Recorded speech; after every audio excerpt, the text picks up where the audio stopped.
नमस्कार, प्रतिदिन अखबार संपादकीय ऑडियो में आपका स्वागत है। परत दर परत बदलता सत्य सत्य क्या दर्शाता है? दैनिक भास्कर। विकास विकास का वाहक बना डिजिटलीकरण। दैनिक जागरण। अब आर्टिकल विस्तार से। परत दर परत बदलता सत्य क्या दर्शाता है? दैनिक भास्कर। कई बार निचली अदालतों का सत्य हाईकोर्ट बदल देता है और हाईकोर्ट का सत्य सुप्रीम कोर्ट। लेकिन ताजा मामले में सुप्रीम कोर्ट ने आर्टिकल 142 में दी गई निर्वात शक्ति के तहत यदाकदा प्रयुक्त क्यूरेटिव ज्यूरिस्डिक्शन का इस्तेमाल कर अपनी ही 2 सदस्यीय बेंच का फैसला पूरी तरह पलट दिया। इससे सरकार की संस्था डीएमआरसी 8,000 करोड़ रुपए देने से बच गई। केस में देश के एक उद्योगपति को दिल्ली एयरपोर्ट मेट्रो लाइन परियोजना को ठेके को लेकर एक विवाद में मध्यस्थता कानून के तहत लगभग 2600 करोड़ रुपए देने के फैसले को हाई कोर्ट की एकल पीठ ने सही बताया, पर डिवीजन बेंच ने सन 2019 में गलत बताया। लेकिन अपील में सुप्रीम कोर्ट की 2 सदस्यीय बेंच ने सरकार से न सिर्फ मूल राशि ब्याज जोड़कर कुल 8,000 करोड़ चुकाने को कहा, सरकार की पुनर्विचार याचिका भी खारिज कर दी गई। अब सुप्रीम कोर्ट ने क्यूरेटिव याचिका पर सुनवाई कर फैसले को नितांत गलत करार दिया। आमतौर पर सुप्रीम कोर्ट में पुनर्विचार याचिका पर फैसले को अंतिम सत्य माना जाता है, लेकिन असाधारण परिस्थितियों में जब न्याय के हित की रक्षा करना अपरिहार्य हो, क्यूरेटिव याचिका पर सुनवाई होती है। प्रश्न यह है कि सत्य और वह भी अंतिम सत्य बेंच दर बेंच, कोर्ट दर कोर्ट, काल दर कार और याचिका दर याचिका बदलता क्यों है? विकास का वाहक बना डिजिटलीकरण। दैनिक जागरण। डॉक्टर जयंतीलाल भंडारी, लेखक, Acropolis institute of management studies and research, Indore के निदेशक हैं। पिछले दिनों संयुक्त राष्ट्र महासभा के अध्यक्ष डेनिस फ्रांसिस ने कहा कि भारत में गरीबी घटाने में डिजिटलीकरण की अहम भूमिका है। उन्होंने कहा कि जब से वह भारत से लौटे हैं, उनके मन में भारत की डिजिटल उपलब्धि के बारे में दुनिया को बताने के विचार बार-बार आ रहे हैं।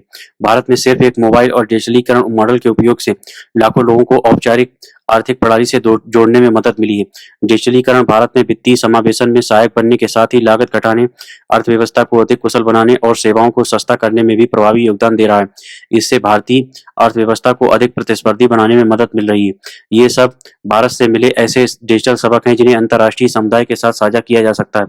संयुक्त राष्ट्र विकास कार्यक्रम की नई रिपोर्ट के अनुसार भारत में गरीबी वित्त वर्ष 2015-2016 के मुकाबले 2019-21 के दौरान 25% से घटकर 15% हो गई है, तो इसमें डिजिटलीकरण की भी अहम भूमिका है।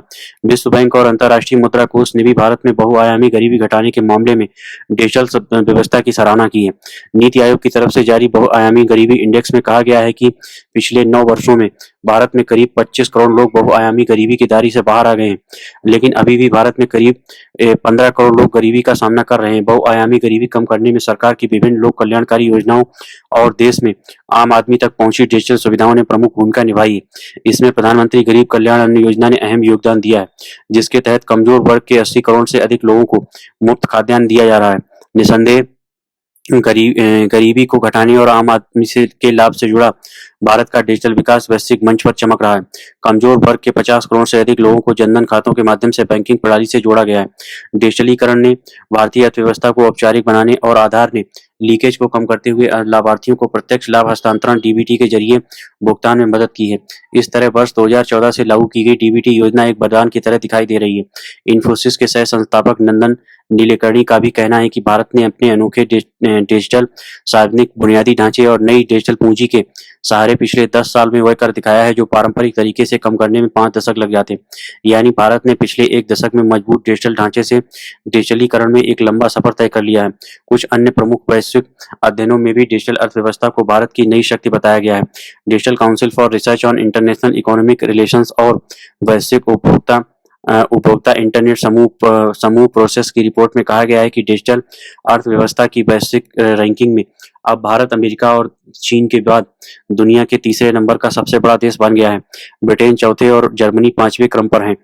इस पर नेस्कॉम की चेयरपर्सन देवजानी घोष का कहना है कि प्रौद्योगिकी ने आम आदमी से लेकर सभी वर्गों के भारतीयों के दैनिक जीवन में खुद को शामिल कर लिया है। यही वास्तविक डिजिटल अर्थव्यवस्था है। एक उभरती अर्थव्यवस्था के रूप में भारत ने डिजिटल युग में छलांग लगा दी है। भारत दुनिया का दूसरा सबसे बड़ा इंटरनेट नेटवर्क वाला देश है। रिजर्व बैंक के गवर्नर शशिकांत दास के अनुसार डिजिटल भुगतान में भारत विश्व रैंकिंग में शीर्ष पर है। बीते वर्ष देश में कुल डिजिटल भुगतान यूनिफाइड पेमेंट इंटरफेस यूपीआई से हिस्सेदारी बढ़कर 80% के करीब पहुंच गई है। यूपीआई लेनदेन की संख्या में 6 साल में 273 गुना बढ़ी है। वर्ष 2017 में 43 करोड़ यूपीआई लेन-देन हुए थे। वर्ष 2023 में इनकी संख्या बढ़कर 11,761 करोड़ हो गई है। यह एक बड़ी क्रांति है। भारत में डिजिटल प्रौद्योगिकी को न केवल युवा अपना रहे हैं, बल्कि बुजुर्ग और गरीब वर्ग के लोग भी इसमें पीछे नहीं हैं। यह कोई छोटी बात नहीं है। सरल ऋण, रोजगार सृजन, बीमा और अन्य जन कल्याण योजनाओं के लिए डिजिटल ढांचे का सफल उपयोग किया जा रहा है। इससे देश के करोड़ों लोग लाभान्वित हो रहे हैं। रिजर्व बैंक द्वारा खुदरा क्षेत्र में ब्लॉकचेन तकनीक पर आधारित डिजिटल मुद्रा भी जारी की गई है। यह डिजिटल मुद्रा लोगों के बीच आपसी लेन-देन तथा लोगों और व्यापारियों के बीच लेन-देन की सुविधा देती है, जिसमें डिजिटल रुपए वाले वॉलेट का इस्तेमाल किया जाता है। यह आशा की जानी चाहिए कि सरकार शेष 15 करोड़ गरीबों तक भी डिजिटल सुविधा की सरल पहुंच से सुनिश्चित करेगी। इस साथ ही भारत के आम आदमी की डिजिटल सहभागिता बढ़ाने के लिए गांवों एवं पिछड़े क्षेत्रों तक डिजिटल साक्षरता, सरल डिजिटल कौशल प्रशिक्षण, सस्ते स्मार्टफोन, इंटरनेट की निर्बाध कनेक्टिविटी और बिजली की सुगम आपूर्ति जैसी जरूरी व्यवस्थाएं सुनिश्चित की जाएंगी। इससे ही भारत वर्ष 2027 तक आम आदमी की मुस्कुराहट बढ़ाते हुए दुनिया की तीसरी बड़ी अर्थव्यवस्था तथा वर्ष 2047 तक विकसित अर्थव्यवस्था बनने की डगर पर तेजी से आगे बढ़ते हुए दिखाई दे सकेगा। धन्यवाद।